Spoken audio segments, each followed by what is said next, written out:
আজকে ছিল ডে 2। তো ডে 2 এর পড়াশোনা আজকে শেষ করলাম। প্রথমত সকালে যে সেশনটা ছিল সিআরপিসি, সেটা খুব ভালোই ছিল, খুব সুন্দর মতো শেষ করতে পারলাম। তারপরে ব্রেক নেওয়ার পর হচ্ছে যে আবার পড়াশোনা শুরু করেছিলাম।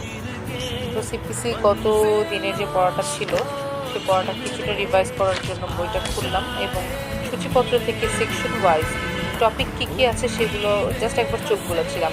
ভেতরের কন্টেন্টগুলো তো আমি জানি, একবার চোখ বোলানোর সাথে সাথে আমাদের মোটামুটি আগের যে পড়াটা আছে সেটার একটা ব্রেনের মধ্যে একটা ফ্ল্যাশের মতো হচ্ছে যে রিভিশন হয়ে যায়।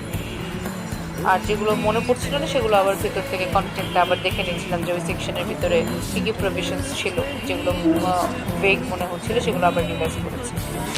আর ইদানিং আরেকটা জিনিস খেয়াল করলাম, কথা আমার কিছুটা জড়িয়ে আসে।